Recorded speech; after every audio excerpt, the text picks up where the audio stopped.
L'horreur dans le musée, Hazel Hild. C'était une curiosité mitigée qui avait conduit pour la première fois Stephen Jones au Rogers Museum. Quelqu'un lui avait parlé de ce curieux endroit souterrain dans South Park Street, sur l'autre rive de la Tamise, où l'on exposait des choses en cire tellement plus horribles que les pires effigies de Madame Tussaud. Il y était allé en flânant un jour d'avril pour voir jusqu'à quel point il serait déçu. Et, chose étrange, il ne fut pas déçu. Il y avait là quelque chose de différent et de particulier. Bien entendu, les habituels lieux communs sanglants étaient représentés. Landru, le docteur Gripen, Madame Demer, Rizzio, Lady Jane Grey, une série interminable de victimes mutilées de la guerre et de la Révolution, et des monstres tels que Gilles de Rais et le marquis de Sade. Mais il y avait d'autres choses qui l'avaient fait respirer plus vite et rester jusqu'à la sonnerie annonçant la fermeture. L'homme qui avait réuni cette collection ne pouvait pas être un saltimbanque ordinaire. Il y avait de l'imagination, et même une sorte de génie maladif dans quelques-unes de ces figures. Il avait appris ensuite des choses sur Georges Roget. Il avait fait partie de l'équipe Tussaud, mais il avait eu quelques ennuis qui avaient amené sa révocation. On avait des doutes sur son équilibre mental, il y avait des histoires de forme un peu folles, de cultes secrets, bien que par la suite, le succès remporté par son musée en sous-sol ait émoussé certaines critiques, tout en rendant plus acérées les pointes insidieuses des autres. La tératologie, l'iconographie du cauchemar étaient ses passe-temps préférés, et il avait même eu la prudence de dissimuler certaines de ses effigies, choisies parmi les pires, dans une petite salle réservée aux adultes. C'est cette sorte de réduit qui avait tellement fasciné Jones. Il y avait là des choses hybrides et pesantes que seule l'imagination peut engendrer, modelées avec une habileté diabolique et coloriées d'une façon horriblement réaliste.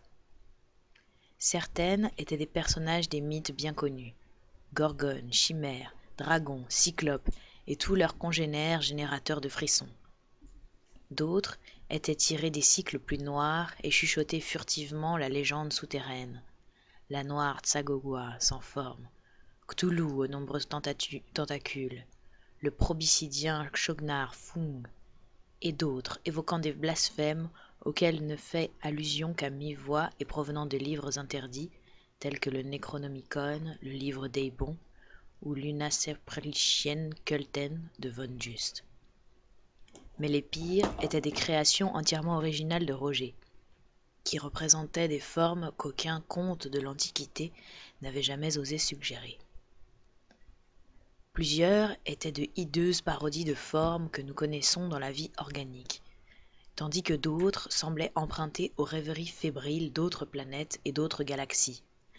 Les peintures les plus déchaînées de Clark Ashton Smith pourraient en suggérer quelques-unes, mais rien ne pourrait suggérer l'effet de poignante, de repoussante terreur résultant de leur grande dimension, de l'exécution d'une habileté démoniaque et des éclairages d'une adresse diabolique sous lesquels ils étaient présentés. Stephen Jones, en connaisseur désœuvré du bizarre en art, avait cherché à rencontrer Roget lui-même dans le bureau atelier crasseux se trouvant derrière la petite pièce voûtée. Une crypte à l'aspect inquiétant, éclairée pauvrement par des fenêtres en forme de fente horizontale et poussiéreuse, ménagées dans un mur de briques au niveau des anciens pavés d'une cour qui se trouvait maintenant cachée. C'était là que des figures étaient réparées, ou même complètement faites dans certains cas. Des bras, des jambes, des têtes et des torses de cire étaient étalés dans un beau désordre sur différents établis, tandis que, sur des étagères, des perruques entremêlées, des dents à l'aspect féroce, des yeux vitreux et fixes, étaient éparpillés sans ordre. Des costumes de toutes sortes étaient pendus à des porte-manteaux, et dans un renfoncement se trouvaient de grandes piles de gâteaux de cire couleur chair et des planches couvertes de pots de couleur et de pinceaux de tout modèle. Au milieu de la pièce se trouvait un grand fourneau avec fondoir utilisé pour préparer la cire destinée au modelage. Son foyer était surmonté d'une énorme cuve de fer montée sur pivot avec un bec permettant de verser la cire fondue sans avoir même à l'effleurer d'un doigt. Dans cette crypte effrayante, il y avait d'autres objets moins faciles à décrire, des fragments isolés d'entités problématiques qui, assemblés, devenaient les fantômes du délire. À une extrémité se trouvait une porte de bois massif fermée par un cadenas d'une taille inusitée, sur laquelle était peint un symbole très particulier. Jones, qui avait eu accès autrefois au terrible Necronomicon, eut un frisson involontaire en reconnaissant ce symbole. Cet entrepreneur de spectacle, se dit-il à la réflexion, doit avoir en vérité une culture d'une importance déconcertante dans un domaine noir et équivoque. Et la conversation de Roger ne lui apporta aucune déception.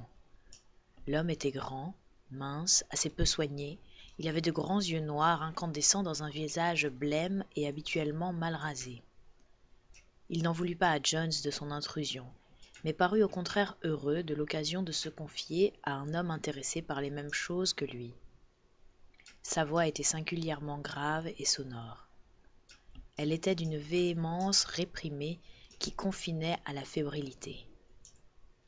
Jones ne s'étonnait plus que bien des gens l'aient pris pour un fou.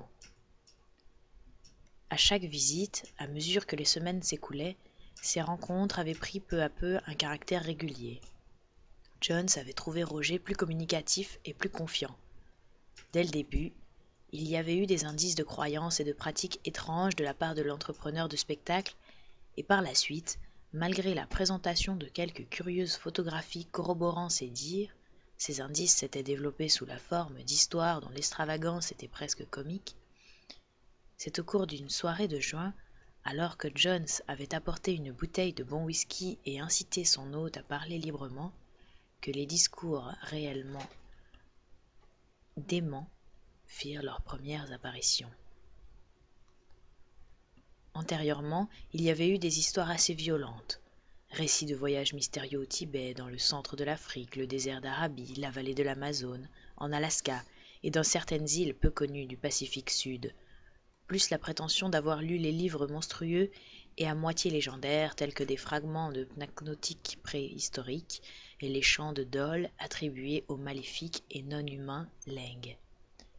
Mais tout cela, il n'y avait rien eu d'aussi incontestablement dément que ce qu'il avait recueilli au cours de cette soirée du mois de juin sous l'influence du whisky.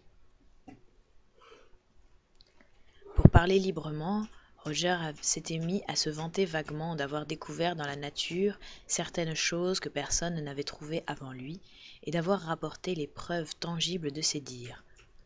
À en croire ses propos d'ivrogne, il avait été plus loin qu'aucun autre dans l'interprétation des livres obscurs et primitifs qu'il avait étudiés et avait été conduit par eux dans certains endroits reculés où étaient cachées d'étranges survivances de millénaires et de siècles d'évolution antérieure à l'humanité et dans certains cas en relation avec d'autres dimensions et d'autres mondes avec qui la communication était fréquente dans les temps oubliés ayant précédé l'apparition de l'homme. Jones trouvait merveilleuse une imagination capable d'évoquer de telles notions et se posait des questions sur ce qui avait pu être au juste l'histoire mentale de Roger. Est-ce que son travail au milieu des extravagances morbides de Madame Tussaud avait été le point de départ de ces vagabondages de l'imagination? Ou bien cette tendance était-elle innée, si bien que le choix de son métier n'aurait été au contraire que l'une de leurs manifestations? En tout cas, le travail auquel se livrait cet homme était seulement très intimement lié à ces notions. Même à présent, il n'y avait pas à se tromper sur la tendance de ses allusions les plus noires sur les monstruosités cachées derrière le rideau de la petite salle réservée aux adultes. Sans se soucier du ridicule, il essayait de sous-entendre que ces anomalies démoniaques n'étaient pas toutes artificielles. C'est le franc scepticisme de Jones, l'amusement dont il fut montre devant ces affirmations gratuites, qui arrêtèrent les progrès de leur intimité. Roger, c'était clair, se prenait très au sérieux, car dans cet instant il devint morose et vindicatif. Il ne continuait à tolérer la présence de Jones que dans l'intention tenace de faire tomber ce mur d'incrédulité polie et condescendante. Les histoires terribles, les allusions à des rites et à des sacrifices s'adressant à des dieux sans nom d'autrefois suivaient leur cours. De temps en temps, Roger conduisait son invité derrière le rideau et faisait ressortir les particularités qui étaient difficiles d'attribuer à la main de l'homme, même la plus habile. Jones, étrangement fasciné, continuait ses visites, mais il savait avoir perdu l'estime de son hôte. À certains moments, il cherchait à complaire à Roger en faisant semblant d'approuver quelques allusions ou assertions un peu folles, mais l'entrepreneur de spectacle n'était que rarement trompé par cette tactique. La tension atteignit son maximum plus tard, en septembre. Un après-midi, John s'était passé au musée comme de coutume.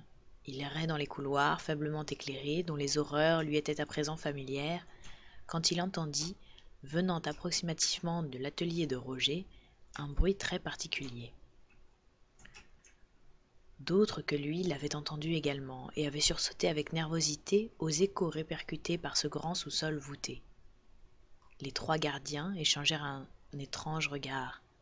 L'un d'eux, un garçon brun, taciturne, ayant l'air d'un étranger, que Roger employait toujours comme réparateur et aide-dessinateur, eut un sourire qui parut intriguer ses collègues et qui irrita très nettement un certain côté des sensibilités de Jones. C'était l'aboiement ou le hurlement d'un chien qui ne pouvait être dû qu'à la plus vive terreur associée à une grande souffrance.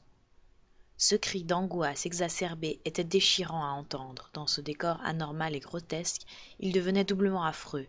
John se rappelait que les chiens n'étaient pas admis dans le musée. Il allait se diriger vers la porte conduisant à l'atelier lorsque l'employé brun l'arrêta d'un mot et d'un geste. « Monsieur Roger » dit l'homme d'une voix douce teintée d'une sorte de léger accent qui prenait tout de suite un ton d'excuse légèrement sardonique, est sorti en donnant l'ordre de ne laisser entrer personne dans l'atelier en son absence. Quant à cet aboiement, il venait sans aucun doute de la cour située derrière le musée. Le voisinage était plein de chiens bâtards qui faisaient souvent, en se battant, un bruit gênant. Il n'y avait de chiens nulle part à l'intérieur du musée, mais si M. Jones désirait voir M. Roger, il pourrait le joindre juste avant l'heure de la fermeture. Jones grimpa donc aussitôt les vieilles marches de pierre conduisant dans la rue et examina avec curiosité des passages crasseux. Les maisons voisines décrépites, menaçant en ruine, étaient en vérité très anciennes. D'abord habitations, elles avaient pour la plupart été transformées en magasins et entrepôts. Certaines comportaient des pignons rappelant le style Tudor. Une légère puanteur de miasme flottait sur toute cette région. À côté de la maison crasseuse dont le sous-sol abritait le musée, il y avait une voûte basse percée à côté d'une allée sombre et pavée de cailloux ronds. John s'y entra avec le vague désir de trouver la cour située derrière l'atelier et de régler l'affaire du chien d'une manière qui le tranquillise. La cour était plongée dans la pénombre de cette fin d'après-midi. Elle était bordée à l'arrière par des murs encore plus hideux que les façades croulantes de ces affreuses vieilles maisons de la rue. Et, comme elles, menaçait la ruine. Pas un chien en vue, et John se demandait comment les suites de ce tumulte effréné avaient pu disparaître aussi complètement et aussi vite. Malgré la déclaration de l'employé, d'après laquelle aucun chien n'était entré dans le musée, John jeta un coup d'œil nerveux sur les trois petites fenêtres de l'atelier du sous-sol, des rectangles étroits, horizontaux, tout près du trottoir, envahis par les herbes, avec des vitres très sales qui rappelaient les yeux d'un poisson mort vous regardant d'un air indifférent, comme pour vous éloigner. À droite de ces fenêtres, quelques marches usées menaient à une porte pleine et solidement verrouillée. Une vague impulsion lui commanda de s'accroupir sur le sol humide de galets brisés et de jeter un coup d'œil à l'intérieur, pour le cas où les épais stores verts, manœuvrés par de longues cordelettes descendant jusqu'à une hauteur d'où on ne pouvait les atteindre, n'auraient pas été tirés. La surface extérieure de ses vitres était couverte d'une épaisse couche de saleté. Il l'essuya avec son mouchoir et s'aperçut que rien ne venait obstruer son champ de vision. La cave était si obscure qu'on ne pouvait distinguer grand-chose, mais les différents accessoires grotesques sur lesquels travaillait Roger se profilaient çà et là devant les yeux de Jones, qui essayait les fenêtres les unes après les autres. Il semblait évident que personne ne se trouvait à l'intérieur. Cependant, en regardant à travers la fenêtre la plus à droite, celle qui était la plus rapprochée de l'entrée de l'allée, il vit tout au fond de l'appartement une lueur qui le fit s'arrêter, interloqué. Il n'y avait aucune raison pour qu'une lumière se trouve là. C'était un côté intérieur de la pièce, et il ne se rappelait aucune lumière électrique ou au gaz à proximité. En y regardant une deuxième fois, il put préciser la forme de la surface éclairée. Un grand rectangle vertical. Une idée lui vint alors. C'était dans cette direction qu'il avait toujours remarqué la lourde porte munie de ce cadenas d'une dimension anormale. Cette porte qui ne s'ouvrait jamais et au-dessus de laquelle était grossièrement badigeonné ce hideux symbole occulte tiré de documents fragmentaires sur une magie très ancienne et interdite. Elle devait être actuellement ouverte, et il y avait une lumière à l'intérieur. Toutes ces spéculations antérieures sur la question de savoir où menait cette porte et sur ce qui se trouvait derrière revenaient à la surface en lui causant une inquiétude triplée. Jones erra sans but autour de cet endroit sinistre jusqu'à ce qu'il soit près de 6 heures. Il retourna alors au musée et demanda à voir Roger. Il aurait eu de la peine à dire pourquoi il désirait si particulièrement voir cet homme à ce moment précis, mais il devait y avoir dans son subconscient des doutes au sujet de ce terrible hurlement de chien impossible à situer, entendu dans l'après-midi et sur la lumière dans l'embrasure de la porte fermée en général par un lourd cadenas. Les employés s'en allaient au moment où il arrivait, et eut l'impression qu'Ora Bora, l'employé brun à l'air étranger, le regardait avec une expression ressemblant beaucoup à de l'amusement sournois et réprimé. Il ne goûta pas beaucoup ce regard, bien qu'il ait vu le garçon en question le lancer insemblable à son patron dans bien des occasions. La salle d'exposition voûtée, complètement déserte, paraissait macabre, mais il la traversa à grands pas et frappa à la porte du bureau-atelier. On fut long à répondre. Il entendait pourtant à l'intérieur un bruit de pas. Finalement, il réitéra et il y eut un bruit de serrure. La porte ancienne à 6 panneaux s'ouvrit avec difficulté et en grinçant pour révéler la silhouette avachie à l'œil fiévreux de George Roger. Dès le début, il fut clair que le montreur de curiosité n'était pas dans son état normal. Il y eut dans sa façon de l'accueillir un curieux mélange d'hésitation et d'exultation méchante, et sa conversation s'orienta aussitôt sur les extravagances les plus affreuses et les plus incroyables. Dieu survivant d'un lointain passé, sacrifice sans nom, horreur artificielle de l'alcôve réservée, toutes les vantardises habituelles mais formulées avec une confiance qui s'affirmait tout particulièrement. Il était évident, se disait Jones, que la folie du pauvre garçon gagnait du terrain. De temps à autre, Roger lançait un coup d'œil furtif à la lourde porte fermée intérieurement par le cadenas, au fond de la pièce, ou à un morceau de grosse toile goudronnée qui se trouvait non loin sur le sol et sous laquelle un petit objet semblait couché.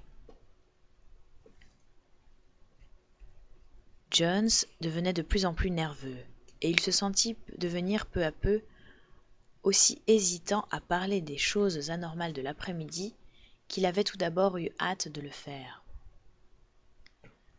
La basse aux résonances sépulcrales de Roger faillit se casser sous l'effet de l'excitation causée par les allées et venues fiévreuses dans la pièce.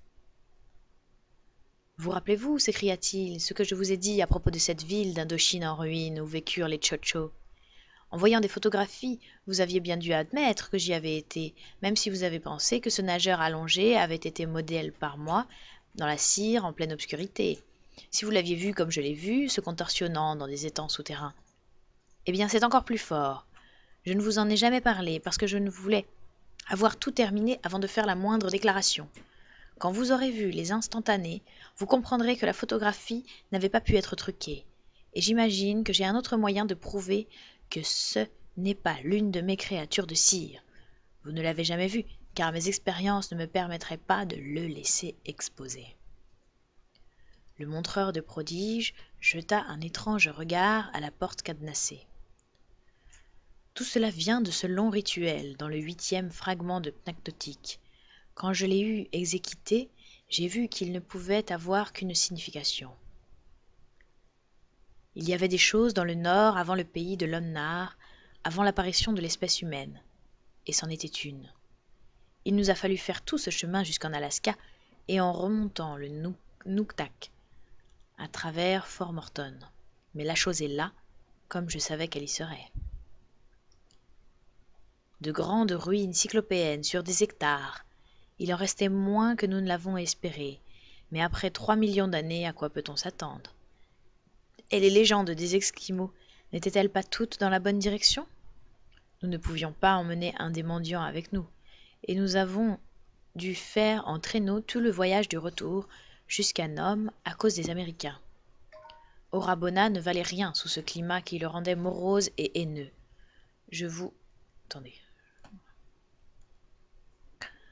Rose et haineux. Je vous dirai plus tard comment nous l'avons trouvé.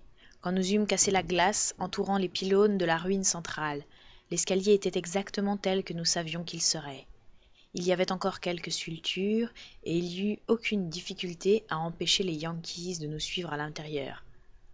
Orabona tremblait comme une feuille, vous ne le croiriez jamais, d'après la façon dont ce sacré insolent se conduit par ici. Il en savait assez sur les traditions antiques pour être bel et bien terrifié. La lumière éternelle n'était plus là, mais nos torches nous en faisaient voir assez. Nous avons vu les ossements des autres qui étaient venus avant nous il y a des siècles, quand le climat était doux. Certains de ces os appartenaient à des espèces que vous n'imagineriez jamais. Au 3e niveau, nous avons trouvé le trône d'ivoire dont les fragments de texte parlaient tellement, et je peux aussi bien vous dire qu'il n'était pas vide. La chose qui était sur ce trône ne bougeait pas, et nous sûmes alors qu'il lui fallait être nourri d'un sacrifice. Mais nous ne voulions pas la réveiller à présent. Mieux valait l'emporter d'abord à Londres. Orabona et moi nous sommes remontés à la surface pour rechercher la grande boîte. Mais après l'avoir mise dedans, nous n'avons pas pu lui faire monter les 3 étages. Ces marches n'étaient pas faites pour des êtres humains, et leur taille nous déroutait. De toute façon, c'était diaboliquement lourd. Il nous fallait descendre les Américains pour qu'ils le sortent de là. Ils n'étaient pas très empressés à l'idée de pénétrer dans ces lieux, mais bien entendu, ce qu'il y avait de pire était bien en sécurité à l'intérieur de la caisse. Nous leur avons dit que c'était un lot d'ivoire sculpté, des trucs archéologiques. Après avoir vu le trône sculpté, ils nous ont probablement cru. C'est un miracle qu'ils n'aient pas soupçonné l'existence d'un trésor caché et demandé à partager. Ils ont dû ensuite raconter d'étranges histoires dans la région de Nome. Je doute cependant qu'ils soient jamais retournés dans ces ruines, même pour le trône d'ivoire. Roger marqua un temps, fouilla un peu partout dans son bureau et sortit une enveloppe d'épreuves photographiques de bonne taille. Il en retira une qu'il mit face impressionnée tournée en dessous devant lui, puis il passa le reste à Jones. L'endroit était certainement étrange, collines recouvertes de glace, traîneaux à chiens, hommes habillés de fourrure et vastes ruines écroulées sur un fond de neige. Des ruines dont on peut difficilement expliquer les contours bizarres et les formes et les énormes blocs de pierre. Une photo prise au flash montrait une incroyable salle intérieure avec des sculptures extraordinaires et un curieux trône dont les proportions ne pouvaient avoir été conçues pour un occupant humain. Les sculptures de cette maçonnerie gigantesque, murs élevés et dans le haut voûtes de formes particulières, étaient principalement symboliques et comprenaient à la fois des dessins complètement inconnus et certains hiéroglyphes cité mystérieusement dans les légendes interdites. Au-dessus du trône se profilait le même terrible symbole qui était peint à présent sur le mur de l'atelier, au-dessus de la porte massive cadenassée. Jones lança un regard nerveux à cette porte close. Assurément, Roger était allé dans d'étranges endroits et avait vu d'étranges choses. Cependant, cette peinture intérieure démente pouvait facilement être un trucage, emprunté à un décor de théâtre très habile. On ne doit pas se montrer trop crédule. Mais Roger poursuivait. « Eh bien, nous avons expédié la caisse de Nome et nous sommes arrivés à Londres sans encombre. C'était la première fois que je rapportais une chose qui avait une chance de revenir à la vie. Je ne l'ai pas exposée parce qu'il y avait des choses plus importantes à faire pour lui. Il avait besoin de la nourriture du sacrifice parce qu'il était un dieu. Naturellement, je ne pouvais lui procurer le genre de sacrifice auquel il était habitué de son temps, car de telles choses n'existent plus. Mais il y avait d'autres choses qui pourraient convenir. Le sang, c'est la vie, vous savez. Même les lémures et les esprits élémentaires qui sont plus vieux que la terre arrivent quand le sang des hommes ou des animaux leur est offert dans les conditions voulues. » L'expression qui se peignait sur le visage du narrateur était de plus en plus alarmante et repoussante, si bien que John s'agitait involontairement sur sa chaise. Roger parut remarquer la nervosité de son invité, et il continua avec un sourire nettement maléfique. « Je l'ai depuis l'année dernière. Je n'ai jamais cessé d'essayer les rites et les sacrifices. Orabona ne m'a jamais été d'un grand secours, car il a toujours été opposé à l'idée de le réveiller. Il le hait, probablement parce qu'il a peur de ce qui arrivera à signifier. Il ne quitte pas son pistolet pour se protéger. Idiot, comme s'il existait une protection humaine contre lui. Si jamais je le vois tirer son pistolet, je l'étrangle. Il veut que je le tue ou que j'en fasse une effigie. Mais je m'en tiens à mes plans et j'irai jusqu'au bout en débit de tout ce que peuvent dire des lâches comme Orabona et les sacrés sceptiques ricaneurs tels que vous, Jones. J'ai célébré les rites et procédé à certains sacrifices, et la semaine dernière, la transition s'est produite. Le sacrifice a été accepté et apprécié. » Roger se lécha littéralement les lèvres, tandis que Jones se raidissait, mal à l'aise. Le montreur de prenant et se leva, traversa la pièce pour s'approcher du morceau de toile goudronnée que Jones avait si souvent regardé. Il se pencha et, tout en parlant, saisit un coin de la toile.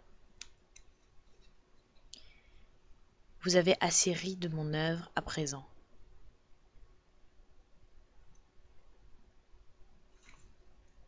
Il est temps de vous mettre en face de certains faits. Orabona me dit que vous avez entendu un chien hurler dans les parages au cours de l'après-midi. Savez-vous ce que cela signifiait ? » John sursauta. En dépit de toute sa curiosité, il aurait été heureux de s'en aller sans avoir plus de lumière sur le point qui l'avait tellement intrigué. Mais Roger était inexorable. Il commença à soulever le coin de la toile. En dessous gisait une masse écrasée, presque informe, que Jones fut lent à classer. Était-ce là une chose qui avait été vivante et qui s'était trouvée aplatie, vidée de son sang, ponctionnée en 1000 endroits et transformée en un amas monstrueux d'os brisés et de chair meurtrie ? Au bout d'un moment, John se rendit compte de ce que cela devait être. C'était ce qu'il restait d'un chien. Un chien qui avait peut-être été de grande taille et d'une couleur blanchâtre. Il n'était plus possible d'identifier sa race, car les déformations s'étaient produites de maintes façons indicibles et hideuses. La plus grande partie des poils avait été brûlée comme sous l'effet de quelque acide très mordant, et la peau exposée à l'air exsangue était criblée d'innombrables blessures ou incisions circulaires. La forme de la torture pouvait donner de pareils résultats, dépassaient l'imagination. Électrisé par une indignation qui prenait le pas sur son dégoût grandissant, Jones bondit en poussant un cri. « Ignoble sadique, espèce de dément, vous faites une chose comme cela et vous avez l'audace de parler à un homme normal. » Roger laissa tomber la toile avec un ricanement venimeux et se tourna vers son invité qui s'approchait. Il parla avec un calme inhabituel. « Comment, espèce d'idiot, vous croyez donc que c'est moi qui ai fait cela ? Et allons donc, ce n'est pas humain, et cela n'a pas la prétention de l'être. Sacrifier, c'est simplement offrir. Je lui ai donné le chien. Ce qui est arrivé, c'est son œuvre et non la mienne. Il avait besoin de nourriture de l'offrande, il l'a prise à sa manière. Mais laissez-moi vous montrer à quoi il ressemble. » Comme Jones restait là, hésitant, l'orateur retourna à son bureau et prit la photographie qu'il avait posée, image en dessous sans la montrer. À présent, il la lui tendait avec un regard étrange. Jones la prit et jeta un coup d'œil presque machinal. Au bout d'un instant, le visiteur regarda d'un œil plus pénétrant et parut plus absorbé par la force entièrement satanique de l'objet représenté, qui avait un effet presque hypnotique. Certainement, Roger s'était surpassé en modelant l'affreux personnage de cauchemar que l'appareil photographique avait fixé. La chose était l'œuvre d'un génie étrange et infernal, et John se demandait quelle serait la réaction du public quand elle serait exposée. Une chose aussi hideuse n'avait point le droit d'exister. La simple contemplation de cette chose, une fois terminée, avait probablement achevé de détraquer l'esprit de celui qui l'avait faite et l'avait conduit à l'adorer par des sacrifices brutaux. Une raison solide pouvait seule résister à l'insidieuse suggestion tendant à faire croire que cette chose blasphématoire était, ou avait été, une forme morbide et exotique de vie réelle. La chose de la photographie était tapie, ou se balançait sur ce qui semblait être une adroite reproduction du trône aux sculptures monstrueuses représentées sur l'autre étrange photographie. La décrire en employant les mots du vocabulaire courant aurait été impossible, car rien qui lui corresponde, même approximativement, n'avait jamais pu naître dans l'imagination d'un esprit sain. C'était une chose qui avait peut-être l'intention de se présenter un vague rapport avec des vertébrés de cette planète, bien qu'on ait pu en être sûr. Sa masse était cyclopéenne, et même accroupi, il avait presque 2 fois la taille d'Orabona que l'on voyait à côté de lui. En regardant de plus près, on pouvait observer qu'il avait plus ou moins les caractéristiques des vertèbres supérieures. Il avait un torse presque globulaire, avec 6 membres longs et sinueux, terminés par des pinces de crabe. De la partie supérieure, un autre globe subsidiaire faisait saillie en avant comme une bulle. Un triangle composé de 3 yeux fixes de poisson, une trompe longue de 30 cm visiblement flexible, un système latéral distendu analogue à des ouïes, donnaient à penser qu'il s'agissait d'une tête. La plus grande partie du corps était couverte de quelque chose qui passait tout d'abord pour de la fourrure, mais qu'un examen plus attentif révélait comme étant une dense profusion de minces tentacules noirs ou filaments suceurs, terminés chacun par une bouche, faisant penser à la tête d'un aspic.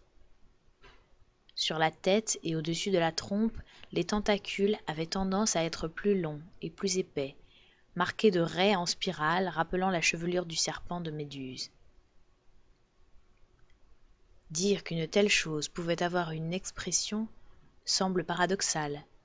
Cependant, Jones avait l'impression que ce triangle d'yeux saillants de poisson, cette trompe portée obliquement, tout cela exprimait un mélange de haine, de rapacité et d'étrange cruauté incompréhensible au genre humain, parce qu'il se combinait à d'autres émotions qui n'étaient pas de ce monde ni de ce système solaire. Roger, se disait-il, devait avoir déversé dans cette chose une anormale bestialité, toute sa folie malfaisante et tout son étrange génie de sculpteur. La chose était incroyable, et cependant, la photographie prouvait son existence. Roger interrompit ses rêveries. « Eh bien, qu'en pensez-vous ? Maintenant, vous demandez-vous encore qui a écrasé le chien et l'a saigné à blanc par 1 million de bouches ? Il avait besoin de nourriture et il en aura encore besoin. C'est un dieu et je suis le premier prêtre de sa hiérarchie du dernier jour. Yag-shub-niggurath, le bouc aux 1000 jeûnes. » Jones laissa tomber la photographie avec dégoût et pitié. « Écoutez, Roger, ça ne marche pas. Il y a des limites, vous savez. C'est un très beau travail, tout ce que vous voudrez, mais ce n'est pas un bon pour vous. Il faut mieux que vous ne le voyiez plus. Laissez Orabona le briser en morceaux et tâchez de ne plus y penser. Laissez-moi aussi déchirer cette affreuse photographie. »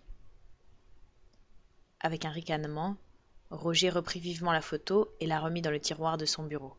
« Idiot! Vous croyez encore qu'il est truqué. Vous croyez encore que je l'ai fait. Vous croyez encore que mes personnages ne sont rien d'autre que de la cire inanimée. Eh bien, tant pis pour vous. Vous allez savoir. Pas tout de suite, parce qu'il se repose après le sacrifice. Mais un peu plus tard, oh oui, vous ne pourrez plus alors douter de son pouvoir. » Roger regardait la porte intérieure cadenassée. Jones reprit son chapeau et sa canne qu'il avait posée sur un établi voisin. « Très bien, Roger, remettons cela à plus tard. Il faut que je m'en aille à présent, mais je repasserai demain après-midi. Réfléchissez à ce que je vous ai dit, et voyez si mon avis ne vous paraît pas raisonnable. Demandez également à Orabona ce qu'il en pense. » Roger montra littéralement les dents comme une bête sauvage. « Vous devez partir maintenant, hein? Vous avez peur malgré tout. Vous avez peur malgré tous vos discours de bravache. Vous dites que ces effigies ne sont que de la cire, et cependant vous vous enfuyez quand je commence à vous apporter la preuve qu'elles n'en sont pas. Vous êtes comme ces gens qui relèvent mon défi. Ils n'oseraient pas passer une nuit dans le musée. Ils viennent avec un certain courage, mais au bout d'une heure, ils se mettent à hurler et à donner des coups partout pour qu'on les sorte de là. Vous voulez que je demande à Orabona, hein? Vous deux, toujours contre moi. Vous voulez renverser son trône terrestre qui s'annonce. » Jones gardait son calme. « Non, Roger. Personne ici n'est contre vous. Et je n'ai pas peur de vos figures. Mais j'admire votre adresse. Nous sommes tous les deux assez nerveux ce soir, et j'imagine qu'un peu de repos nous fera du bien. » De nouveau, Roger s'opposa au départ de son visiteur. « Pas peur, hein? Alors pourquoi avez-vous si grande hâte de vous en aller? Écoutez, oseriez-vous ou n'oseriez-vous pas rester seul ici dans le noir? Pourquoi tant vous hâter si vous ne croyez pas en lui? » Roger paraissait avoir été pris d'une nouvelle idée, et Jones le surveillait de près. « Eh bien, je ne suis pas particulièrement pressé, mais que gagnerions-nous à ce que je reste seul ici? Qu'est-ce que cela prouverait? Ma seule objection, c'est que ce n'est peut-être pas très confortable pour dormir.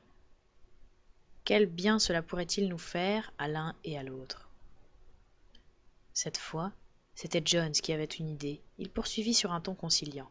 « Écoutez-moi, Roger. Je viens de vous demander ce que cela prouverait si je reste ici quand nous le savons tous les deux. Cela prouverait que vos effigies ne sont pas autre chose que des effigies, et que vous ne devriez pas laisser votre imagination prendre le chemin qu'elle suit depuis un certain temps. Supposons que je reste, en effet. Si je tiens le coup jusqu'au matin, accepterez-vous d'envisager les choses sous un angle nouveau, de prendre 3 mois de vacances, par exemple, et de permettre à Orabona de détruire votre nouvelle création? Allons, allons. Est-ce que cela n'est pas correct? » Il était difficile de déchiffrer l'expression du montreur de prodiges. Il était évident qu'il pensait vite, et que des diverses émotions qui étaient en conflit dans son esprit, c'était le triomphe malfaisant qui prenait le dessus. Il répondit d'une voix étranglée. « Assez correct. Si vraiment vous tenez le coup, je suivrai votre conseil. Mais vous devez tenir. Nous allons dîner et revenir. Je vous enfermerai dans la salle d'exposition, et je rentrerai chez moi. Demain matin, j'arriverai avant Orabona. Il vient une demi-heure avant les autres. Et je verrai comment vous êtes. Mais n'essayez que si vous êtes très sûr de votre scepticisme. D'autres se sont récusés, vous avez cette possibilité. Et je suppose que des coups frappés à la porte extérieure ne pourraient venir que d'un agent de police. Vous n'aimerez peut-être pas autant cela au bout d'un moment. Vous serez dans la même maison, mais pas dans la même pièce que lui. » Tandis qu'il sortait par la porte de derrière donnant sur la cour crasseuse, Roger prit avec lui un morceau de toile goudronnée chargé de son horrible fardeau. Vers le milieu de la cour, il y avait un trou d'homme. Roger en souleva tranquillement le couvercle. Ce geste lui paraissait familier à en donner le frisson. Toile goudronnée et fardeau, tout cela sombra dans l'oubli d'un cloaque aux multiples ramifications. Jones eut un frisson et s'écarta presque de la silhouette émaciée qui se trouvait à ses côtés quand ils arrivèrent dans la rue. D'un consentement mutuel, ils ne dînèrent pas ensemble, mais convinrent de se retrouver à 11 heures devant le musée. John appela un taxi après avoir franchi Waterloo Bridge et en s'approchant du Strand brillamment éclairé, il commença à respirer plus librement. Il dîna dans un café tranquille, puis se rendit chez lui, à Portland Place, pour prendre un bain et se munir de quelques objets. Il se demandait distraitement ce que pouvait bien faire Roger. Il avait entendu dire que celui-ci possédait sur Walworth Road une grande maison sinistre pleine de livres obscurs et interdits, de tout un attirail occulte d'images et de cires qu'il n'avait pas cru bon d'exposer. Orabona, avait-il également compris, occupait dans la même maison un logement séparé. À 11 heures, Jones trouva Roger attendant à la porte du sous-sol dans Southwark Street.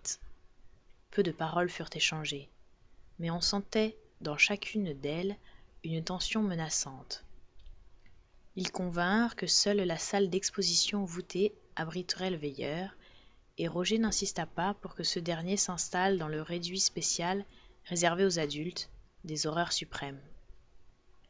Le montreur de prodiges, après avoir éteint toutes les lumières grâce aux interrupteurs placés dans l'atelier, ferma la porte de cette crypte au moyen de l'une des clés d'un trousseau très chargé.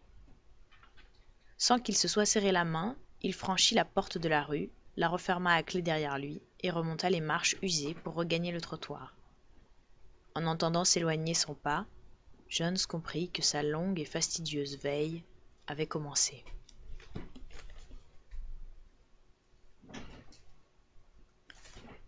Je fais juste une mini pause parce qu'apparemment j'ai pas bien mis à jour, mais si.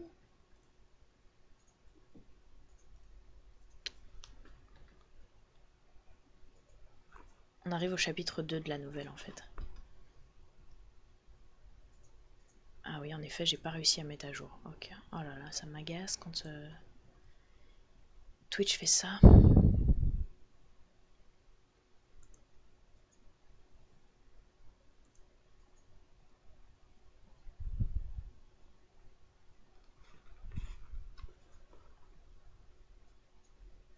Je suis désolée pour la pause, du coup.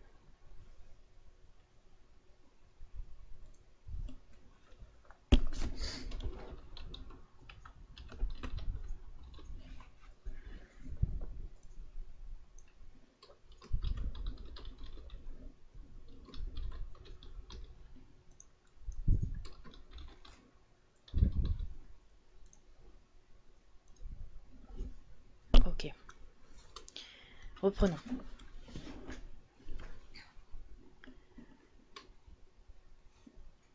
Donc, Jones comprit que sa longue et fastidieuse veille avait commencé. Plus tard, dans la complète obscurité de cette grande cave voûtée, Jones maudissait la naïveté puérile qui l'avait amené là. Pendant la première demi-heure, il n'avait cessé d'allumer de temps en temps sa lampe de poche, mais à présent, rester assis dans le noir sur l'un des bancs réservés aux visiteurs était devenu plus épuisant pour les nerfs. Chaque fois qu'il allumait, le faisceau lumineux tombait sur quelque objet morbide, grotesque, une guillotine, un monstre hybride sans nom, une figure barbue chargée de maléfices, un cadavre dont le cou tranché laissait échapper des fleuves de sang. John savait qu'aucune réalité sinistre ne s'attachait à ces choses, mais après cette première demi-heure, il préférait ne pas les voir. Pourquoi avait-il été se soumettre aux caprices de ce fou? Il avait peine à l'imaginer. Il aurait été beaucoup plus simple de le laisser tranquille ou d'appeler un psychiatre. À la réflexion, c'était probablement par solidarité entre artistes. Il y avait tant de génie en Roger qu'il méritait de bénéficier de toutes les possibilités d'être aidé à se libérer dans le calme de sa manie envahissante. Un homme qui pouvait imaginer et réaliser des choses évoquant la vie d'une manière aussi incroyable n'était sûrement pas éloigné de la véritable grandeur. Il avait l'imagination d'un Sim ou d'un Gustave Doré, jointe à l'habileté minutieuse et scientifique d'un Blatchka. À dire vrai, il avait fait pour le monde du cauchemar ce que Blatchka, avec leurs modèles de plantes merveilleusement exacts, sur verre magnifiquement travaillé et coloré, avait fait pour le monde de la botanique. À minuit, les 12 coups d'une horloge éloignée lui parvenaient à travers l'obscurité et le reconfortèrent, comme le message d'un monde extérieur qui continuait à vivre. La salle voûtée du musée était comme une tombe, effrayante par sa complète solitude. Même une souris aurait constitué une présence réconfortante. Cependant, Roger s'était une fois vanté de ce que, pour certaines raisons, ni les souris, ni même les insectes ne venaient jamais à proximité de cet endroit. C'était très curieux, mais cela semblait vrai.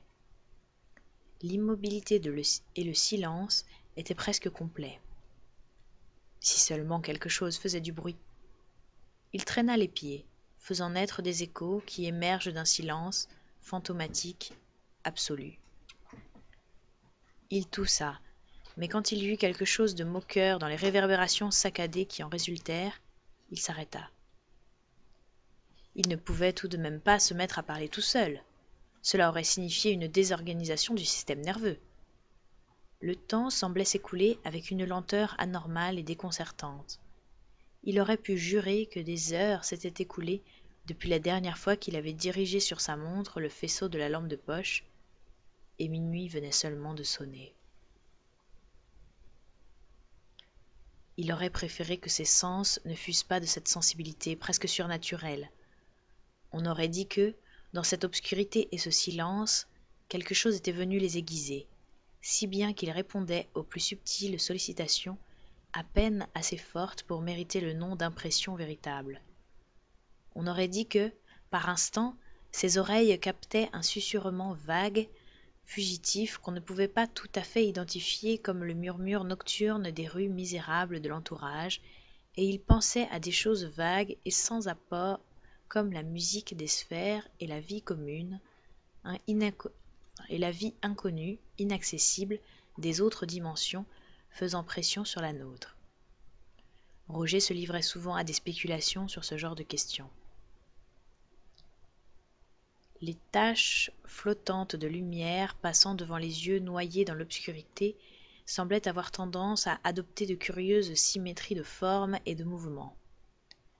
Il s'était souvent posé des questions sur ces étranges rayons émanant de gouffres insondés qui scintillent devant nos yeux en l'absence de toute lumière terrestre, mais il n'en avait jamais connu qui se comportent comme celle-ci.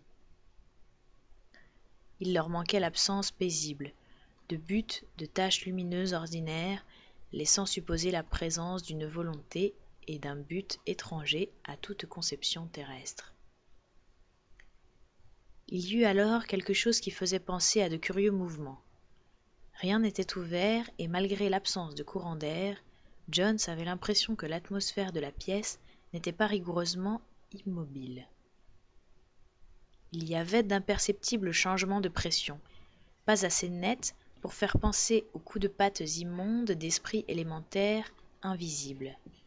Il faisait anormalement frais, également. Il n'aimait rien de tout cela. L'air avait un goût salé, comme s'il s'était trouvé mélangé à la saumure des eaux sombres des profondeurs souterraines. Et il y avait comme le soupçon d'une odeur ineffable de moisi. Dans la journée, il n'avait jamais remarqué que les figures de cire aient une odeur. Même en cet instant, cette bouffée reçue ne ressemblait pas à l'odeur que devraient avoir les figures de cire. Cela ressemblait davantage à l'odeur des spécimens se trouvant dans un muséum d'histoire naturelle. C'était curieux si l'on pensait aux affirmations de Roger, d'après lesquelles ces figures n'étaient pas toutes artificielles. À vrai dire, c'était probablement cette affirmation, de la part de ce dernier, qui avait conduit sa propre imagination à donner naissance à ce soupçon d'ordre olfactif. On doit se garder des excès d'imagination. N'était-ce pas des choses de ce genre qui avaient rendu fou le pauvre Roger? Mais le vide absolu de cet endroit n'en était pas moins terrifiant. Même les lointaines sonneries de cloches semblaient provenir de l'autre rive des golfes cosmiques. Cela rappelait à Jones la photographie démente que Roger lui avait montrée, la salle aux extravagantes sculptures avec le trône, que l'autre avait prétendu faire partie d'une ruine vieille de 3 millions d'années dans les solitudes inaccessibles et maudites de l'Arctique. Roger avait peut-être été en Alaska, mais cette image n'était certainement rien d'autre qu'un décor de théâtre. Il ne pouvait normalement en être autrement avec toutes ces sculptures et ces terribles symboles. Et cette forme monstrueuse qui était supposée avoir été trouvée sur un trône, quel délire d'imagination malade! John se demandait à quelle distance il se trouvait au juste de ce chef-d'œuvre démentiel en cire. On le gardait probablement derrière cette lourde porte massive cadenassée conduisant quelque part hors de l'atelier. Mais cela ne servirait à rien de rêver sur une image de cire. La pièce où il se trouvait n'était-elle pas remplie de choses analogues dont quelques-unes étaient à peine moins horribles que le redoutable cela? Et de l'autre côté d'un rideau de toile mince, sur la gauche, se trouvait l'alcôve réservée aux adultes, avec ses fantômes sans nom du délire.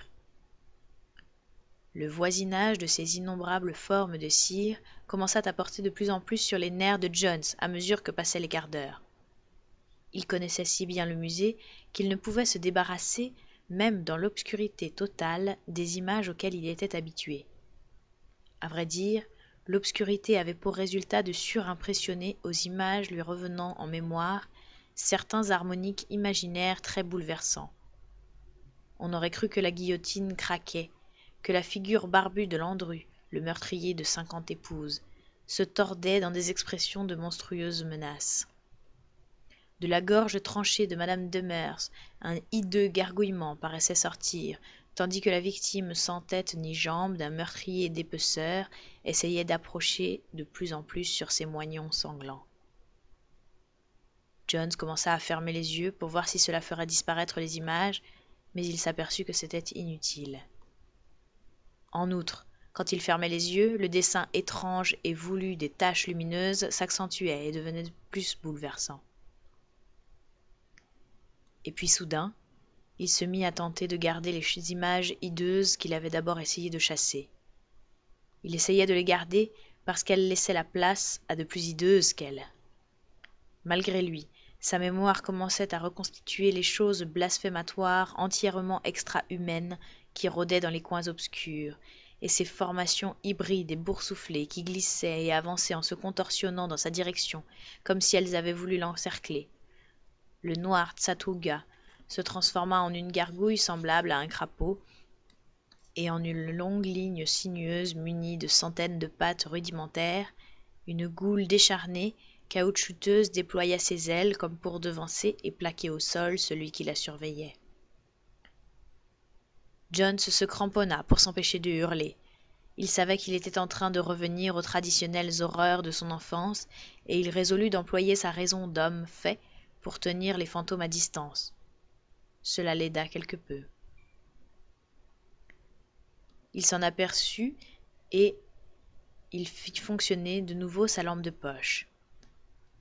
Si effrayantes que fussent les images qu'elle dévoilait, elles étaient encore moins horribles que celles que faisait naître son imagination dans l'obscurité complète. Mais il y avait des inconvénients. Même à la lueur de la torche, il ne pouvait s'empêcher de suspecter un tremblement léger et furtif d'une partie de la toile séparant la terrible alcôve réservée aux adultes du reste de la salle. Il savait ce qui se trouvait de l'autre côté, et il eut un frisson. L'imagination évoquait les formes révoltantes du fabuleux Yog-Sothoth, une accumulation de globes irisés mais formidables par la malignité qu'ils suggéraient. Qu'était cette masse maudite qui flottait lentement vers lui en bondissant sur la séparation lui barrant le chemin? Une petite bosse dans la toile, là-bas sur la droite, faisait penser à la corne acérée de Gnotket, la chose poilue mystique des glaces du Groenland, qui marche parfois sur 2 pattes, quelquefois sur 4, et quelquefois encore sur 6 pattes. Pour faire sortir ce fratras de sa tête, Jones marcha hardiment vers l'alcôve infernale avec sa torche brûlant sans arrêt. Bien entendu, aucune de ces terreurs n'était fondée.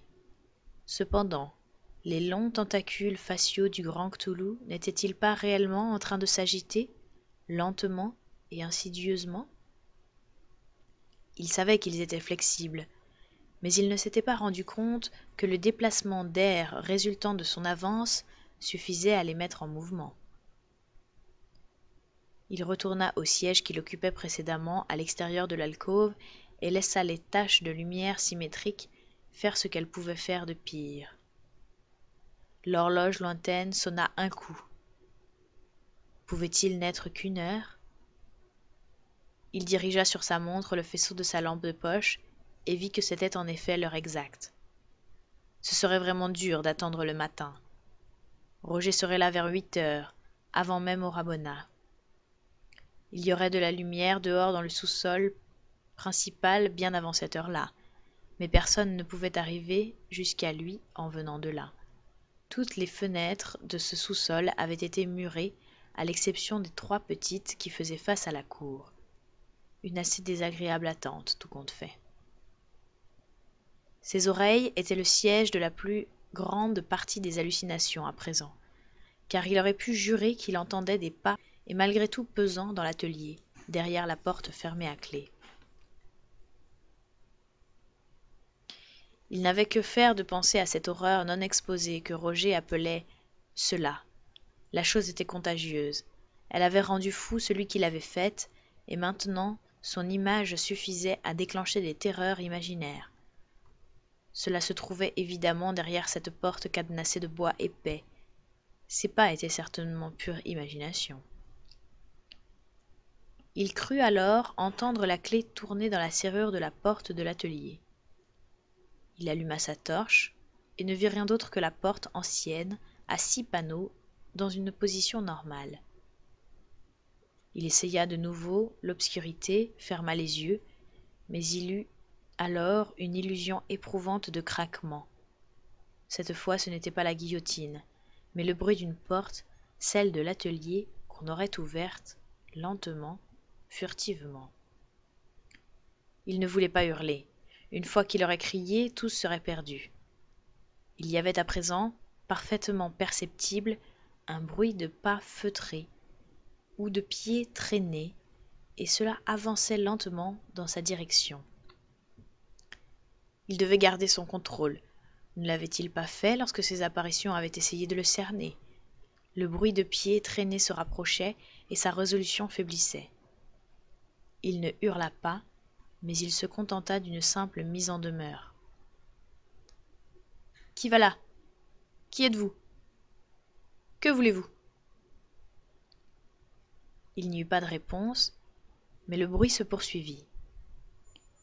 Jones ne savait pas ce qui lui faisait le plus peur, allumer la torche ou rester dans le noir pendant que la chose avançait vers lui. Cette chose était différente, il le sentait profondément, des autres terreurs de la soirée. Ses doigts et sa gorge étaient animés de mouvements spasmodiques. Garder le silence était impossible, et l'incertitude résultant de la complète obscurité était ce qu'il y avait de plus intolérable. De nouveau il cria au comble de la nervosité. « Halte! Qui va là » En même temps, il allumait la torche. Mais, paralysé par ce qu'il avait vu, il la laissa tomber, il hurla, non pas une, mais plusieurs fois. Avançant vers lui dans le noir, il y avait une forme noire, géante, abominable, qui n'était pas complètement un singe ni complètement un insecte. Sa fourrure était lâche sur sa charpente, et l'embryon de tête qu'il avait, rugueux, à l'œil mort, se balançait comme ivre d'un côté et de l'autre. Ses pattes de devant étaient tendues, avec des serres largement écartées, et l'ensemble du corps était roidi dans une attitude de méchanceté meurtrière malgré l'absence d'expression de sa face. Après les hurlements et le retour de l'obscurité, cela bondit, et en un instant John s'était cloué au sol. Il n'y eut pas de lutte, car l'indiscret s'était évanoui. L'évanouissement de Jones n'aurait pu durer qu'un court instant, car la chose sans nom le tirait, comme l'aurait fait un singe quand il se mit à reprendre connaissance. Ce qui commença à le réveiller complètement, ce furent les bruits que faisait la chose, ou plutôt la voix avec laquelle il les faisait. Cette voix était humaine et lui était familière. Seul un être vivant pouvait se trouver derrière les accents rauques et fiévreux des incantations qu'il adressait à une horreur inconnue. « Ia! Ia! » hurlait la chose. « Tu viens, ô Ran-Tegot? Je viens avec la nourriture. Tu as longtemps attendu, tu as été mal nourri, mais maintenant tu vas avoir ce qui a été promis. Cela et davantage, car au lieu d'Orabona, ce sera quelqu'un d'un rang plus élevé qui a douté de toi. Tu l'écraseras et le saigneras, lui et tous ses doutes, et tu en deviendras fort. Et, à jamais parmi les hommes, il restera comme un monument à ta gloire. Ran-Tegot, infini et invisible, invincible, je suis ton esclave et ton grand prêtre. Tu as faim et j'y pourvoirai. J'ai déchiffré le signe et je t'ai conduit en avant. Je te nourrirai de sang et tu me nourriras de puissance. Ia, Shub-Niggurath, le bouc aux 1000 jeunes. En un instant, toutes les terreurs de la nuit tombèrent comme un manteau qu'on dépouille. Il était redevenu maître de son esprit, car il connaissait le péril tout à fait terrestre et matériel auquel il avait affaire. Il n'y avait pas de monstre fabuleux, mais un fou dangereux. C'était Roger, revêtu de quelque déguisement de cauchemar de son invention et sur le point d'offrir un terrifiant sacrifice au dieu maléfique qu'il avait fabriqué en cire. Cela était clair. Il avait dû entrer dans l'atelier par la porte de derrière, endosser son déguisement, et ensuite il s'était avancé pour saisir sa victime, bel et bien prise au piège et anéantie par la terreur. Sa force était prodigieuse, et s'il fallait le réduire à l'impuissance, on devait agir vite. Comptant sur la confiance que le fou mettait dans son état d'inconscience, il décida de le prendre par surprise pendant que son étreinte était relativement relâchée. Il sentait un seuil sous ses pieds, et il comprit qu'il entrait dans l'atelier où régnait une complète obscurité.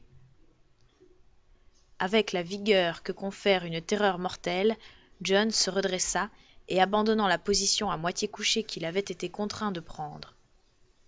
Pendant un instant, il fut libéré des mains du maniaque stupéfait, et un moment plus tard, un coup heureux risqué dans l'obscurité lui permit de saisir de ses deux mains la gorge de Roger. Mais au même instant, ce dernier s'accrochait à nouveau à lui et sans autre préliminaire, ils se trouvèrent dans un corps-à-corps désespéré où chacun s'efforçait de sauver sa peau. L'entraînement athlétique de Jones était sans aucun doute sa seule chance de salut, car son assaillant, libéré par sa folie de toute inhibition du genre fair-play, décence ou même instinct de conservation, était un engin de destruction sauvage aussi formidable qu'un loup ou une panthère. L'affreuse mêlée qui se poursuivait dans l'obscurité était ponctuée de temps en temps par des cris gutturaux. Le sang jaillissait des vêtements qui étaient lacérés, et Jones finit par sentir sous ses doigts le cou du maniaque débarrassé de son masque de fantôme. Il ne dit pas un mot, mais utilisa la moindre parcelle de son énergie à la défense de sa vie. Roger ruait, donnait des coups de tête, mordait, griffait, crachait, et trouvait cependant la force de hurler de temps en temps de vraies phrases. La plus grande partie de son discours était un jargon rituel plein de références à cela ou à Ran-Tegot, et pour les nerfs surmenés de Jones, c'était comme si ces cris étaient les échos de ronflements et d'aboiements démoniaques venant d'une énorme distance. Vers la fin, ils roulèrent ensemble sur le sol, renversant les établis, heurtant les murs et les fondations de briques du fourneau fondoir central. Jusqu'à la toute dernière minute, Jones ne pouvait être sûr de s'en tirer, mais la chance finit par jouer en sa faveur. Un coup de genou dans la poitrine de Roger amena une détente générale, et un moment plus tard, il était vainqueur. Bien qu'à peine capable de se tenir debout, Jones se leva et alla en trébuchant chercher sur les murs l'interrupteur électrique, car sa torche avait disparu, en même temps que la plus grande partie de ses vêtements. Pendant ses recherches, il traînait derrière lui son adversaire inanimé, car il craignait une attaque soudaine quand le fou reviendrait à lui. Il trouva la boîte et tâtonna jusqu'à ce qu'il ait repéré le bon interrupteur. Alors, l'atelier, plongé dans un désordre indescriptible, fut soudain illuminé, et il entreprit de ligoter Roger avec des cordes et des ceintures, ce qu'il ne fut pas difficile à trouver. Le déguisement de ce dernier, ou ce qui en restait, semblait fait d'une étrange qualité de cuir. Pour une raison ou une autre, son contact donnait à Jones la chair de poule et paraissait dégager une odeur étrangère, une odeur de rance. Dans les habits normaux que Roger portait, en dessous, il y avait son trousseau de clés, dont le vainqueur exténué s'empara comme de son passeport final pour la liberté. Les volets des petites fenêtres en forme de fente étaient tous tirés. Il les laissa ainsi. Jones lava les traces de sang, vestiges de la bataille, sur un évier qui se trouvait là opportunément, puis il passa, parmi les vêtements qu'il trouva sur les porte-manteaux, ceux qui semblaient avoir l'aspect le plus ordinaire et lui allaient le moins mal. Il essaya la porte de la cour, s'aperçut qu'elle était fermée par un bec de cane qui ne nécessitait pas l'emploi d'une clé pour s'ouvrir de l'intérieur. Il garda cependant le trousseau pour pouvoir entrer quand il reviendrait avec du renfort. Car pour parler net, la chose à faire, c'était d'appeler un aliéniste. Il n'y avait pas de téléphone au musée, mais il ne lui faudrait pas beaucoup de temps pour en trouver un restaurant ou une pharmacie ouvert toute la nuit qu'il aurait. Il avait presque ouvert la porte quand un torrent d'affreuses injures venant de l'autre extrémité de la pièce lui apprit que Roger, dont les blessures visibles se limitaient à une longue et profonde estafilade en travers de la joue gauche, avait repris connaissance. « Idiot, rejeton de notes idites et effluve de Catoun, fils du chien qui hurle dans le maelstrom d'Azathoth, tu aurais été un sacré et immortel, et maintenant tu le trahis, lui et son prêtre, prends garde, parce qu'il a faim. Cela aurait été Orabona, ce damné chien tricheur prêt à se tourner contre moi et lui, mais je te donne le meilleur à la place. À présent, vous devez vous tenir sur vos gardes tous les deux, car il n'est pas commode quand il n'a pas son prêtre. Iya, Iya, la vengeance est proche. Sais-tu ce que tu aurais été immortel? Regarde le foyer, le feu est prêt à être allumé. Il y a de la cire dans la marmite. J'aurais fait de toi ce que j'ai fait de ces formes autrefois vivantes. Hey, toi qui prétendais que toutes mes effigies étaient de cire, tu serais devenu toi-même une effigie de cire. Le foyer était tout prêt. Quand il aurait été rassasié, tu serais devenu comme le chien que je t'ai montré. J'aurais rendu immortels les fragments de ton corps aplatis et ponctionnés. La cire s'en serait chargée. N'avais-je pas dit que j'étais un grand artiste? De la cire dans tous les pores, sur chaque centimètre carré de ton corps. Ia, ia, et pour toujours ensuite le monde aurait regardé ta carcasse écrasée et se serait demandé comment j'ai pu imaginer et réaliser une pareille chose. Hey, et le tour d'Orabona serait venu, et d'autres encore à sa suite, et ainsi ma famille de cire aurait grandi. Chien, est-ce que tu persistes à croire que je faisais toutes mes effigies? Pourquoi ne pas dire conservais? Tu sais maintenant dans quel lieu étrange j'ai été et les choses étranges que j'en ai rapportées. Lâche, tu n'aurais jamais pu regarder en face le tueur dont j'ai revêti la dépouille pour te faire peur. La simple vue de lui quand il était vivant, ou même le fait d'y penser avec tous les détails, t'aurait tué instantanément de frayeur. Ia, il attend, affamé de sang qui est la vie. Roger, prenant appui contre le mur, se balançait çà et là dans ses liens. Voyez-vous, Jones, si je ne vous laisse partir, est-ce que vous en ferez autant pour moi? Il faut que son grand prêtre s'occupe de lui. Orabona suffira à le maintenir en vie, et quand ce sera fini, je rendrai immortel dans la cire les fragments de son corps pour permettre au monde entier de les voir. Cela aurait pu être vous, mais vous avez décliné cet honneur, et je vous importunerai plus avec ça. Laissez-moi partir, et je partagerai avec vous la puissance qu'il m'apportera.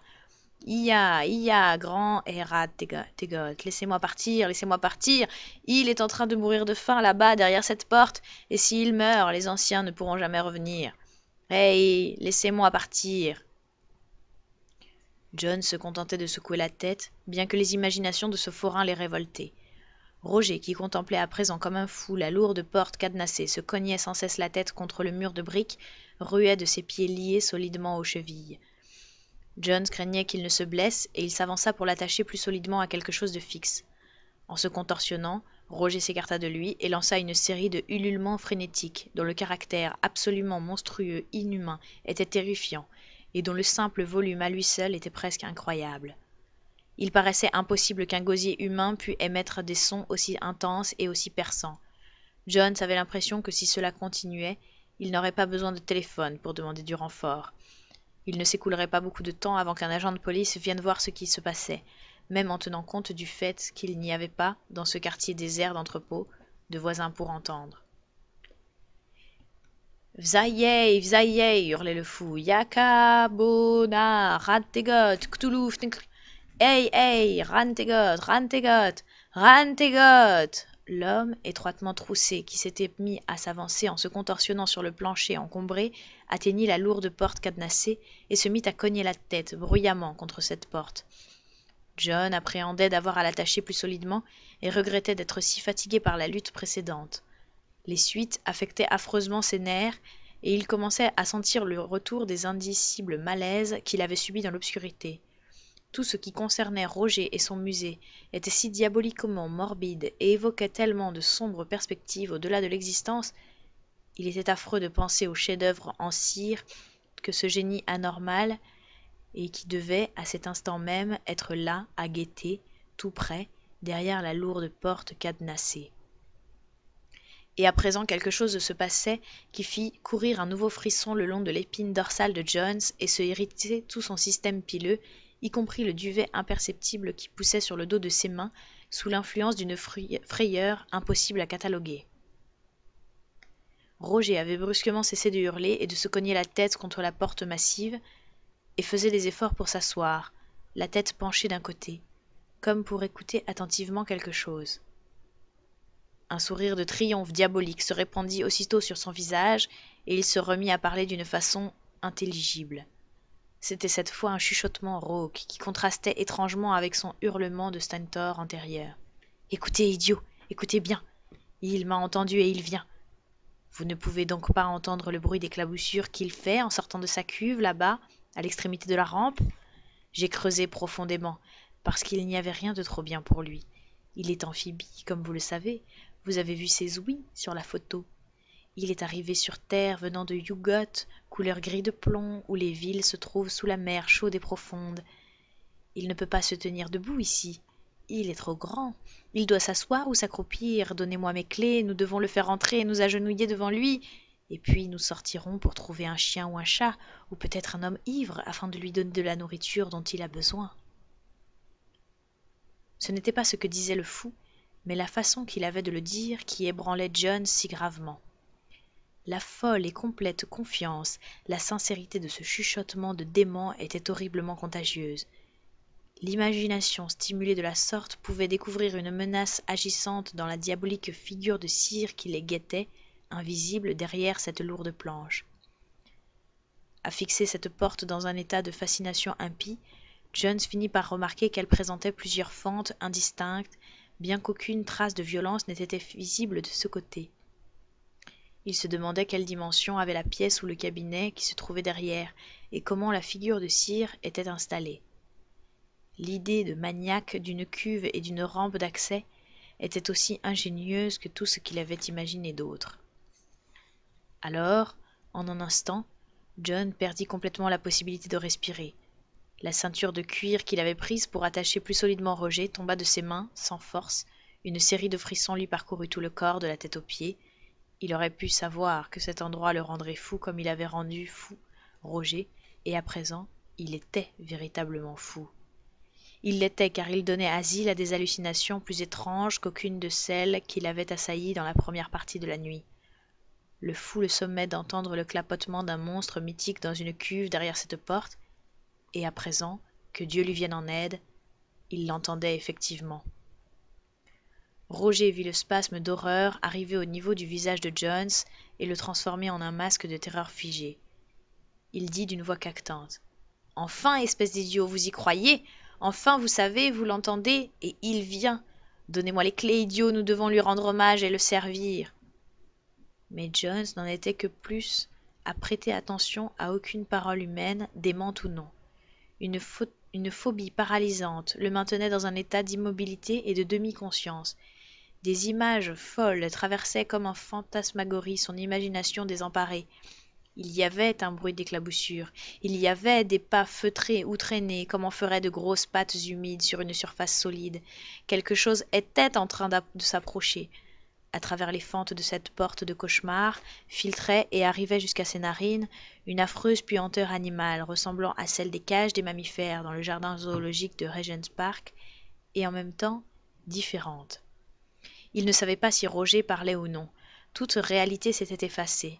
Il était une statue, obsédée par des rêves et des hallucinations, si peu naturels qu'ils en devinrent presque objectifs et éloignés de lui. Il crut entendre un reniflement ou un ronflement venant de l'espace inconnu qui se trouvait derrière cette porte, et quand un aboiement retentissant assaillit tout à coup ses oreilles, il ne put avoir la certitude qu'il venait du fou étroitement ligoté dont l'image flottait, indécise, dans sa vision ébranlée. La photographie de cette maudite chose de cire qu'il n'avait pas vue continuait de hanter sa conscience. Pareille chose n'avait pas le droit d'exister. Cela ne l'avait-il pas rendu fou? Il en était là de ses réflexions, quand une nouvelle preuve de sa folie vint l'assaillir. Quelque chose, croyait-il, était en train de fourrager avec le loquet de la lourde porte cadenassée. Cela tapotait, griffait, faisait pression sur les planches. On entendait un bruit sourd sur le bois massif. Cela devenait de plus en plus fort et la puanteur était horrible. Et à présent, l'assaut de l'intérieur contre cette porte était un martèlement malfaisant, déterminé comme des coups de bélier. Il y eut un craquement inquiétant, un bruit d'éclats qui se détache, un jaillissement d'odeurs immondes, une planche qui tombait, une patte noire se terminant par une pince de crabe. Au secours, que Dieu me vienne en aide! Ah! En faisant un gros effort, John est aujourd'hui capable de se rappeler l'explosion soudaine de sa terreur paralysante en une fuite instinctive et frénétique. Cette fuite a dû présenter une curieuse ressemblance avec celle qu'on vit dans les cauchemars les plus éperdus et les plus insensés. Car il semble avoir franchi d'un bond la crypte en désordre, ouvert d'une poussée la porte extérieure qui se referma seule derrière lui en claquant, et se reverrouilla de même, monté les marches de pierre 3 par 3, courut frénétiquement et sans but pour sortir de cette cour aux pavés humides et à travers les rues sordides de Southwark. Ses souvenirs s'arrêtent là. John ne sait pas comment il est rentré chez lui, et il n'a aucune preuve qu'il ait pris un taxi. Il a probablement couru sur tout le parcours, mu par un instinct aveugle, franchi Waterloo Bridge, suivi le Strand et Charing Cross, remonté High Market et Regent Street jusqu'à proximité de chez lui. Il était encore vêtu d'un étrange mélange de costumes empruntés au musée quand il eut repris suffisamment conscience pour pouvoir appeler le médecin. Une semaine plus tard, les spécialistes des nerfs lui permirent de se lever et d'aller prendre l'air. Mais il n'avait pas dit grand-chose à ces spécialistes. Sur l'ensemble de l'expérience qu'il venait de vivre flottait un voile de folie et de cauchemar, et il sentait que la seule chose à faire, c'était de n'en point parler. Quand il fut levé, il parcourut avec attention tous les journaux qui s'étaient accumulés depuis cette nuit atroce. Mais il n'y trouva aucune allusion à quelque chose d'anormal concernant le musée. Dans quelle proportion, après tout, cela appartenait-il à la réalité? Où finissait la réalité et commençait le rêve morbide?